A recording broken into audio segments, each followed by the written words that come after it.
প্রত্যেক বছর এই তালের সিজনে এই পিঠেটা যে কতবার বানিয়ে খাওয়া হয় তার ঠিক নেই।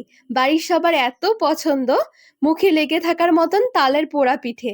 তালের সিজনে ঘরে তাল আসবে আর এমন পিঠে হবে না, এমনটা হতেই পারে না। একবার শুধু বানিয়ে দেখবেন, পুরো মুখে লেগে থাকবে। নমস্কার বন্ধুরা, নতুন একটা পর্ব দেখার জন্য আপনাদের সকলকে স্বাগত জানাই। আজকে বানিয়ে দেখাবো বর্ষার তাল দিয়ে একদম মুখে লেগে থাকার মতন তালের পোড়া পিঠে। একবার হলো এই পিঠেটা বানিয়ে দেখবেন, খেতে কিন্তু দারুণ লাগে। চলুন, আশা করছি আজকের রেসিপি অনেক ভালো লাগবে। এদিকে পাকা দেখে একটা তাল নিয়েছি, তালটা এবার ছাড়িয়ে নেব।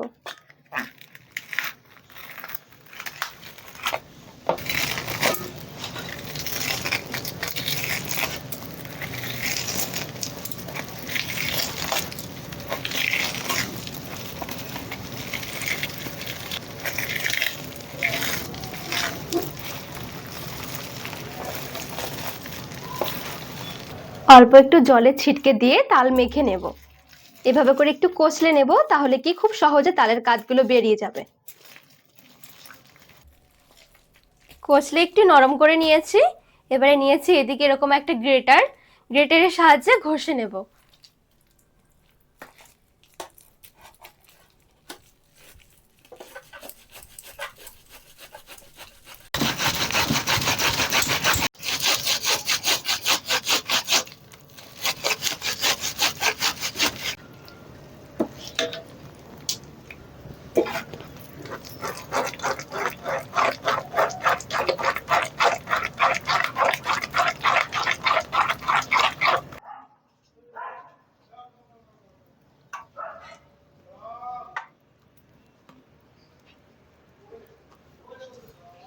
এই দেখুন, একদম ঘন তালের কাঠ আমি বের করে নিয়েছি। তো এবারে পোড়া পিঠের জন্য বাকি উপকরণগুলো আমি সমস্ত রেডি করে নিয়েছি। এক এক করে তালের কাঠের সাথে মিশিয়ে নেব। প্রথমে নিয়ে নিচ্ছি 1 কাপ সুজি, চিনি দিয়ে দিচ্ছি 1 কাপ। চিনির স্বাদটা বাড়িয়ে কমিয়ে নিতে পারবেন। প্রথমে সুজি আর চিনি একটু মিশিয়ে নেব তালের কাঠের মধ্যে।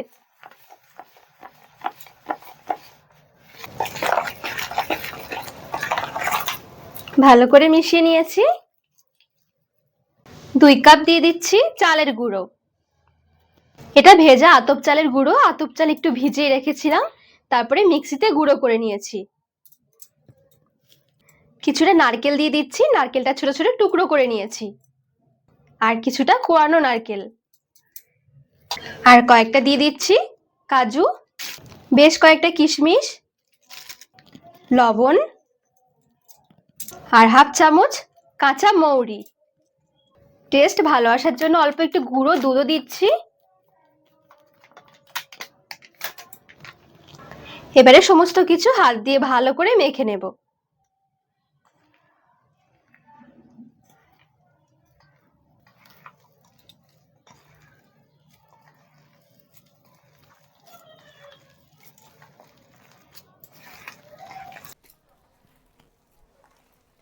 এখানে কিন্তু কোনো রকমের জল দেয়া যাবে না, তালের কাঁচটা দিয়ে কিন্তু মাখাতে হবে, তাহলে টেস্ট ভালো আসবে।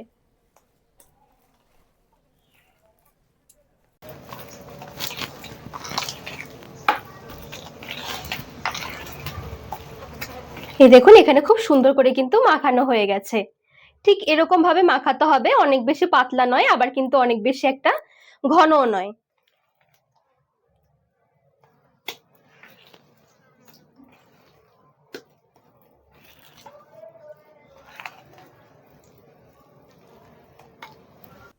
এবারে দেখুন, এদিকে আমি এরকম একটা কেক টিন নিয়েছি।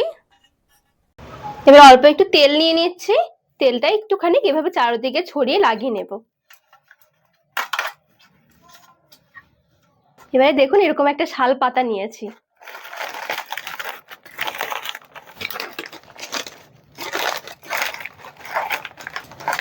এই পোড়া পিঠেটা কিন্তু কলা পাতায় করা হয়, তো কলা পাতা ছিল না বলে আমি শাল পাতা নিয়েছি। এবারে পিঠের ব্যাটারটুকু নিয়ে নিচ্ছি।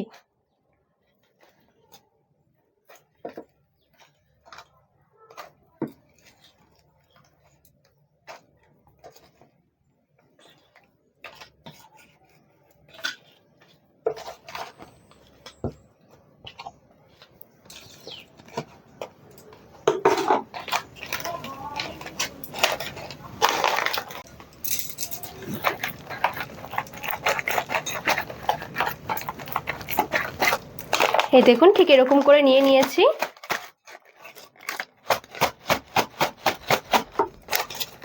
আর এই পাতাগুলো দিয়ে এরকম করে ঢাকা দিয়ে দিচ্ছি।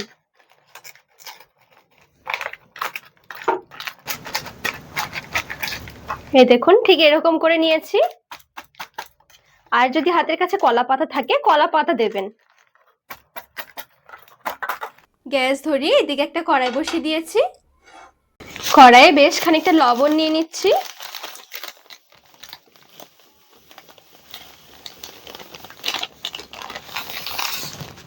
আর যদি লবণ না দিতে চান তাহলে কিন্তু বালি দিতে হবে।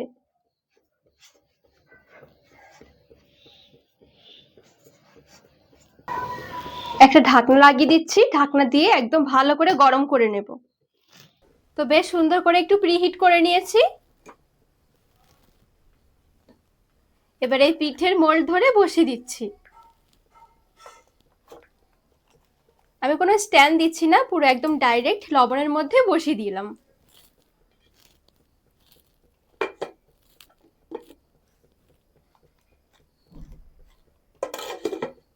এবারে ঢাকা দিয়ে গ্যাসের আঁচটা একদম হালকা রেখে মোটামুটি 40 মিনিটের জন্য এভাবে ঢেকে রেখে দেব। ঢাকা দিয়ে রেখে দিয়েছিলাম একদম হালকা আছে বেশ কিছুক্ষণ। 30 মিনিট পর আমি একটু মাঝখানে ঢাকনা খুলেছি, যেন মনে হচ্ছিল একটু কাঁচা, তো সেজন্য আরো 20 মিনিটের জন্য ঢাকা দিয়ে রেখে দিয়েছিলাম। এবারে কাঠি দিয়ে চেক করে নিচ্ছি, কাঠি কিন্তু পুরো ক্লিয়ার বেরিয়ে এসেছে। এখানে সময়টা কম বেশি লাগতে পারে, আপনারা কিরকম মানে কতটা পরিমাণে বানাচ্ছেন বা কিরকম হিসেবে তাপটা লাগছে সে অনুযায়ী নির্ভর করবে, তো সেই জন্য কাঠি দিয়ে অবশ্যই চেক করে নিতে হবে। দেখুন এটা কিন্তু সুন্দরভাবে হয়ে গেছে, হাত দিয়ে ধরলেও কিন্তু এটা বেশ একটু শক্ত মনে হচ্ছে। তো এবারে গ্যাসের আঁচটা বন্ধ করে ঢাকা দিয়ে দেব। ঢাকা দিয়ে রাখবো আরো কিছুক্ষণ। আবারও ঢাকা দিয়ে দিয়েছি, মোটামুটি এবার আমি 20 মিনিটের জন্য এভাবেই রেখে দেব। 20 মিনিট যে আমি ঢাকা দিয়ে রেখেছিলাম, 20 মিনিট ঢাকা দিয়ে রাখার কারণে ভেতর থেকে ওটা দেখবেন খুব সুন্দর একটু শক্ত শক্ত ভাব হবে। আর এই শক্ত ভাব হওয়ার জন্য কিন্তু পোড়া পিঠে খেতে একটু বেশি ভালো লাগবে। তো তারপরে 20 মিনিট পর আমি মোলটা সুন্দরভাবে বের করে ঠান্ডা করে নিয়েছি আরো 1 ঘন্টার জন্য। এটা যত বেশি ঠান্ডা হতে যাবে তত বেশি টেস্ট আসবে। গরম গরম কি কাটলে ভেতরটা একটু নরম মনে হয়। আর যদি এটা একটু ভালোভাবে ঠান্ডা করে নিয়ে এরকম পিস বা কাটিং করা যায় এটা একটু বেশি সুন্দর হয়। তো ঠান্ডা করে নেওয়ার পর আমি এখানে একটু পিস পিস করে কেটে নিচ্ছি।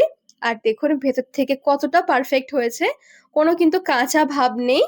ঠিক এরকম ভাবে পিঠেটা বানাবেন, দেখবেন খুব সুন্দর পিঠে তৈরি হবে, পুরো মুখে লেগে থাকবে। ঠিক এরকম একটু পিস পিস করে আমি কেটে নিচ্ছি।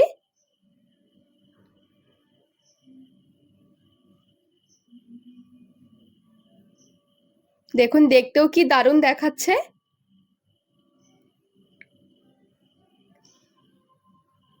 সবগুলো কাটা হয়ে গেলে এবারে সুন্দর করে একটু সাজিয়ে নিচ্ছি। খুব সহজে দেখুন রেডি হয়ে গেছে তালের পোড়া পিঠে। এই পিঠেটা কিন্তু বেশ কিছুদিন রেখে রেখেও খেতে পারবেন, খেতে কিন্তু দারুণ লাগে। তালের সিজনে কিন্তু একবার হলো এই পিঠেটা বানিয়ে দেখবেন।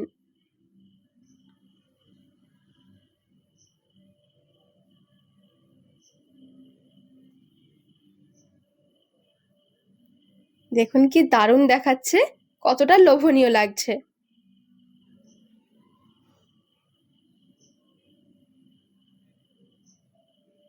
তো আজকে পোড়া পিঠের রেসিপি আপনাদের কেমন লেগেছে অবশ্যই কমেন্ট করে জানাবেন। আর রেসিপি ভালো লাগলে চ্যানেলটিকে সাবস্ক্রাইব করে পাশে থাকার অনুরোধ রইল।